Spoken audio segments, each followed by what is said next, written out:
بسم اللہ الرحمن الرحیم الحمد للہ الذی ہدانا لہذا وما كنا لو نهتدی ان ہدانا اللہ لقد جاءت رسل ربنا بالحق والصلاة والسلام والتحیۃ والاکرام علی اصل ما فی الوجود افضل اللہ فی کل موجود نقطۃ دائرۃ الوجود صاحب اللواء الحمد والمقام المحمود الخاتم لما سبق والفاتح لمن غلق مغنی الحق بالحق بالقاسم محمد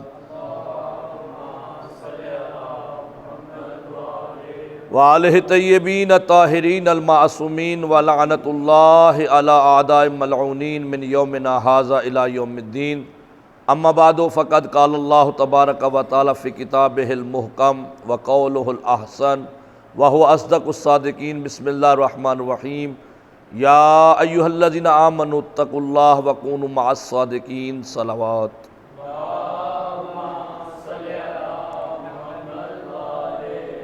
آج کا پوچھا گیا سوال یہ ہے کہ جو شخص جان بوجھ کر نماز چھوڑ دے یا جان بوجھ کر روزہ چھوڑ دے اس کی اللہ کے رسول اور ائمہ اہل بیت علیہ السلام کے مطابق کیا حکم شرعی ہے؟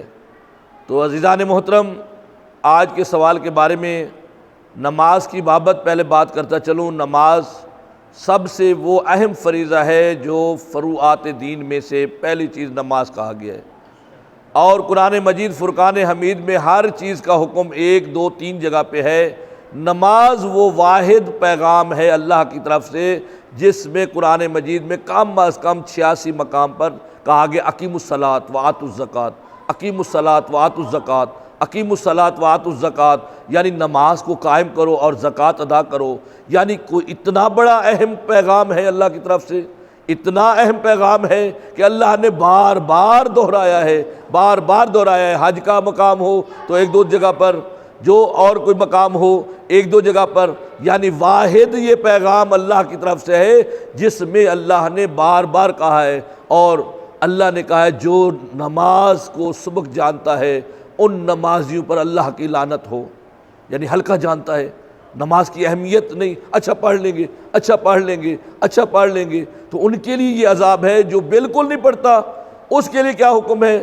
اس کے لیے حکم جب میں نے روحوں کا سفر کتاب میں پڑھا کہ جب انسان اس دنیا سے جاتا ہے، قبر میں جاتا ہے، قبر میں جب جانے کے بعد اس پر مٹی ڈال دی جاتی ہے، اسے بند کر دیا جاتا ہے، 2 فرشتے اذا اتاک الملکان المقربان، جب 2 فرشتے اللہ کی بارگاہ سے اس کی قبر میں داخل ہوتے ہیں تو اس وقت ان کے پاس جو بھی عذاب دینے والا، سزا دینے والے آلے ہوتے ہیں، یعنی آپ اپنی زبان میں ترنگل جو ہوتا ہے، جو بھوسا اکٹھا کرتا ہے، آج کل گندم کا زمانہ آنے والا ہے، اس میں جو بھوسا اکٹھا کرتا ہے اسے پنجالی بھی کہتے ہیں، ترنگل بھی کہتے ہیں، وہ مار کے نا اس شخص کے جو بے نمازی اللہ کی بارگاہ میں جاتا ہے، اس مٹی میں جاتا ہے جس مٹی سے بنا ہوتا ہے، اور مٹی کے جانے کے بعد نافرمان اللہ کا جب اس مٹی میں جاتا ہے، وہ ترنگل سے اس کی آنتیں نکال کے کہتے ہیں اٹھ اللہ اور اللہ کے رسول سے جنگ کرنے والے،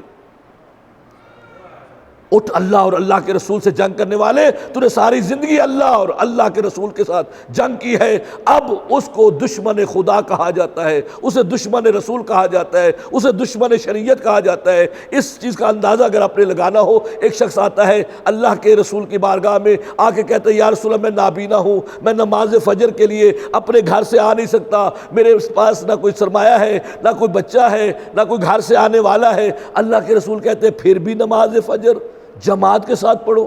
یا رسول اللہ میں نہیں آ سکتا، کہا اور کچھ نہیں کر سکتے، مسجد سے لے کر گھر تک رسی باندھ لو، اس رسی کے سہارے مسجد پہنچو، نماز جماعت کی تمہیں چھٹی نہیں ہے۔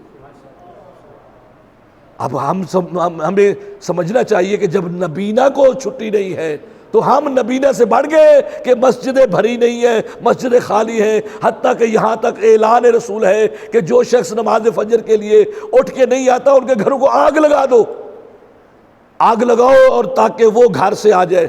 ایک عورت آتی ہے ایک عالم دین کے پاس، عالم دین سے کہتی ہے میرا بچہ چھوٹا ہے، میں اسے نماز کے لیے کبھی کبھار نہیں اٹھاتی، نماز فجر کے لیے نہیں اٹھاتی تو کیا میرے لیے کیا حکم ہے؟ اس عالم دین نے کہا اب اگر بتاؤ یہ کہ تمہارے گھر کو آگ لگ جائے تو کیا کرو گی؟ کہا فوراً پہلے اپنے بچے کو نکالوں گی، بچے کو صحیح تحفظ والی جگہ پہ بٹھاؤں گی۔ کہا اچھا دنیا کی آگ سے اتنا ڈر ہے اور جہنم کی آگ میں خود ڈال رہی ہو؟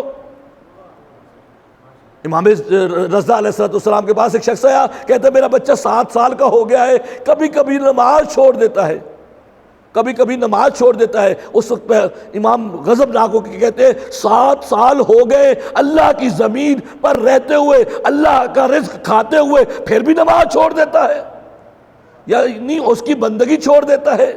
تو ایسے شخص کو اللہ اور اللہ کے رسول نے دشمن کہا ہے، اللہ کے ساتھ جنگ کرنے والا کہا ہے۔ جو بے نمازی ہے، جو نماز نہیں پڑھتا، اس کے لیے اتنا بڑا کہا گیا۔ اور اس نماز کی اہمیت کتنا ہے میں نے پہلے بتایا، قرآن مجید میں سب سے زیادہ اللہ نے نماز اور زکوٰۃ کا حکم دیا ہے کہ نماز قائم کرو، زکوٰۃ دو۔ زکوٰۃ اس لیے دو تاکہ تمہارے ساتھ تمہارا رشتہ دار، تمہارا دوست کل کو جب دین پر مشکل پڑے وہ بھی ساتھ کھڑا ہو۔ زکوٰۃ دینے کا اس لیے حکم ہے کہ تاکہ وہ بھی آپ کی طرح سٹینڈ بائی ہو جائے، وہ بھی آپ کی طرح پاورفل ہو جائے، جب دین کو خطرہ پڑے، دین کے لیے ضرورت پڑے، وہ بھی آپ کے ساتھ کھڑا ہو۔ اب بات ہو رہی ہے روزے کی، جس کے بارے میں کہا گیا ہے یا ایھا الذین آمنو، اے ایمان والو، روزے تم پر فرض کیے گئے، اس طرح فرض کیے گئے جیسے کہ تم سے پہلی امتوں پہ فرض کیے گئے تھے، لعلکم تتقون، تاکہ تم متقی بن جاؤ۔ یعنی اللہ انعام دینا چاہ رہا ہے مومنین کو۔ جب بھی خطاب کیا ہے اللہ نے، یا مومنین سے کیا ہے یا کافرین سے کیا ہے۔ جب کافروں سے کیا ہے تو ان پر عذاب کا نازل ہونے کا کہا ہے، اور جب مومنین پہ کیا ہے تو مومنین کو انعام اللہ دے رہا ہے۔ یا ایھا الذین آمنوا، اے ایمان والو، کتب علیکم الصیام کما کتب علی الذین من قبلکم لعلکم تتقون۔ پھر اللہ نے آگے کہا ایام معدودات، گنے چنے دن ہیں۔ یہ نہیں ہے کہ سارا سال تم روزے رکھو، یہ نہیں ہے کہ تم ساری زندگی روزے رکھو۔ ایام معدودات، گنے چنے دن ہیں، شروع ہونے ہیں، پتہ نہیں ختم ہو جانے ہیں۔ اب بھی تم ان سے دور ہو، اب بھی تم ان سے دور ہو۔ اب اللہ کہتا ہے روزہ میرے لیے ہے، میں ہی اس کی جزا دوں گا۔ روزہ میرے لیے ہے اور میں ہی اس کی جزا دوں گا۔ اور اس کے خلاف جو روزہ نہیں رکھتا جان بوجھ کے، اس پر اللہ نے سورہ نور میں جو زنا والے کی سزا رکھی ہے وہی روزہ نہ رکھنے والے کی ہے۔ یعنی جو زنا کرتا ہے، غیر شادی شدہ ہے، مرد ہے یا عورت، پہلی دفعہ زنا کرتا ہے 80 کوڑے مارے جائیں۔ سورہ نور گواہ ہے، قرآن مجید فرقان حمید میں سورہ نور میں اللہ کہہ رہا ہے جو جان بوجھ کر زنا کرتا ہے، معیل ہے، مجرد ہے، یعنی اکیلا ہے، ابھی اس نے شادی نہیں کی، تو اس کے سزا ہے 80 کوڑے۔ دوسری دفعہ کرتا ہے پھر 80 کوڑے۔ تیسری دفعہ جان بوجھ کے زنا کرتا ہے تو اسے حکم ہے کہ گڑھا کھودا جائے، سینے تک وہ گڑھے میں ہو، اتنے پتھر مارے جائے کہ وہیں پہ وہ ہلاک ہو جائے، اللہ کی زمین پر ایک قدم بھی نہ رکھ سکے۔ یہی سزا اللہ نے روزہ نہ رکھنے والے کے لیے کہا ہے۔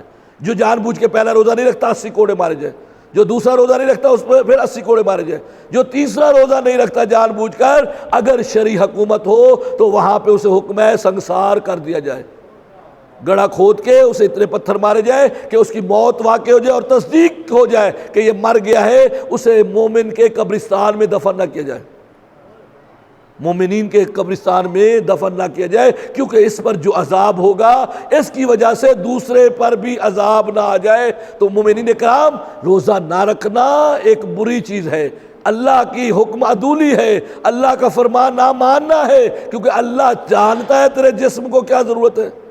اب تو سائنس نے بھی ثابت کر دیا ہے، اب تو سائنس نے بھی کہہ دیا ہے کہ اگر کوئی 16 گھنٹے بھوکا رہے، پیاسا رہے، تو اس کے اندر جو ناقص مادے ہوتے ہیں وہ دور ہو جاتے ہیں، وہ زائل ہو جاتے ہیں، وہ ختم ہو جاتے ہیں، اور صحت مند اور توانا جسم انسان کا نشو و نما پاتا ہے۔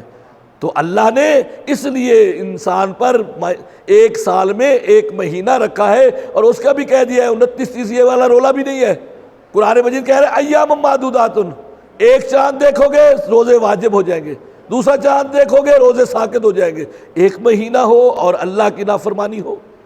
آج آپ دیکھ رہے ہیں ہمارے معاشرے میں کیوں غلط کاری آ گئی ہے کہ کھلم کھلا لوگ اللہ کی نافرمانی کر رہے ہیں، کھلم کھلا لوگ اللہ کی نافرمانی کر رہے ہیں، اور اسی وجہ سے ان کے گھروں میں برکتیں اٹھ جاتی ہیں، ان کے گھروں میں لڑائیاں ہوتی ہیں، ان کے گھروں میں نقص آ جاتے ہیں۔ کیوں؟ اس لیے جب اللہ کی فرما برداری نہ ہو رہی ہو نا تو مصیبتیں بھی اسی گھر میں آتی ہیں، پریشانیاں بھی اسی گھر میں آتی ہیں، یہ عذاب الہی ہوتا ہے۔ کیوں؟ اس لیے کہ یہ اللہ کا نافرمان ہے۔ وصلی اللہ علی محمد وآل طیبین الطاہرین معصومین۔ دعا کہ خالق کائنات ہمیں صحیح معنوں میں اپنا بندہ بننے کی توفیق عطا فرمائے، اور ماہ سیام کے روزے رکھنے کی توفیق عطا فرمائے، لیلۃ القدر کی راتوں سے مستفید ہونے کی توفیق عطا فرمائے، اور ہمیں صحیح معنوں میں پکا سچا نمازی بننے کی توفیق عطا فرمائے۔ وصلی اللہ علی محمد وآل طیبین الطاہرین معصومین۔ اللہم صلی علی محمد وآل محمد وعجل فرجہ۔